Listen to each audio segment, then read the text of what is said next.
کیا وجہ ہے کہ ہم عید میلاد النبی نہیں مناتے لیکن یوم پاکستان مناتے ہیں، آزادی پاکستان کا دن مناتے ہیں؟ تو میں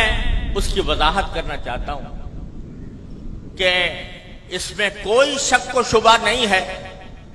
کہ اس کائنات کی تاریخ میں سب سے بڑا عظیم دن وہ تھا جس میں اللہ تبارک و تعالی نے اس کائنات کی ہدایت کے لیے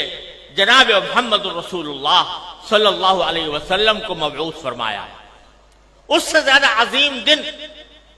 انسانی تاریخ میں کوئی اور نہیں جس میں آپ تشریف لائے، لیکن آپ ہی کی تعلیمات اور آپ ہی کی سنت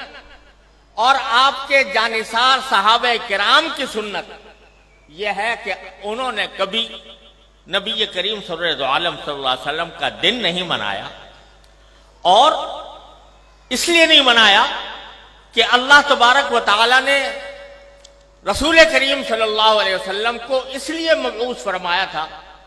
تاکہ آپ کی ہدایت کی روشنی سے یہ کائنات منور ہو اور لوگ آپ کی تعلیمات کی اتباع اور پیروی کریں۔ آپ کی ذات والا صفات وہ ہر قسم کی رسمی کارروائیوں سے کہیں بالاتر ہے، اور حضرات صحابہ کرام جو آپ کی زندگی کے ایک سانس کے بدلے اپنی ساری زندگیاں نچھاور کر سکتے تھے، انہوں نے کبھی یہ دن نہیں منایا۔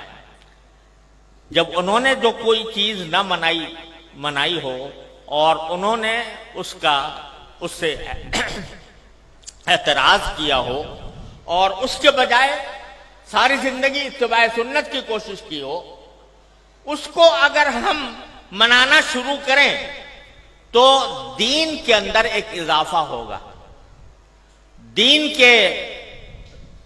احکام میں ایک اضافہ ہوگا، اور دین کے کام میں کوئی اضافہ وہ بدعت کہلاتا ہے۔ من احدث فی امرنا ھذا فہو رد، تو وہ بدعت بن جاتا ہے کیونکہ وہ ایک مذہبی معاملہ ہے۔ عید میلاد النبی مذہبی تقریب کے طور پر منائی جاتی ہے، مذہبی عید کے طور پر، عید کا نام اس کا رکھا گیا ہے، اور وہ مذہبی تقریب ہے، اور مذہبی تقریب اگر کوئی شخص مذہب کا حصہ سمجھ کر وہ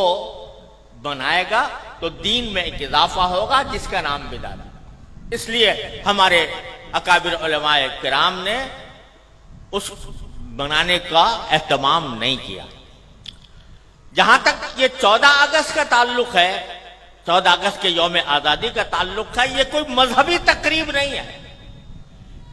یہ کوئی دینی اجتماع نہیں ہے، یہ دینی تقریب نہیں ہے، بلکہ یہ ملکی تقریب ہے، اور ملک کی آزادی کے طور پر، اس کے ایک نشان کے طور پر اس کو منایا جاتا ہے۔ کوئی شخص بھی جو اس کو منانے والا ہے وہ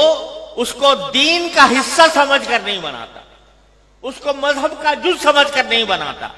بلکہ ایک ملکی تقریب ہے، ایک ملک کا اللہ تبارک و تعالیٰ نے ایک ملک ہمیں عطا فرمایا،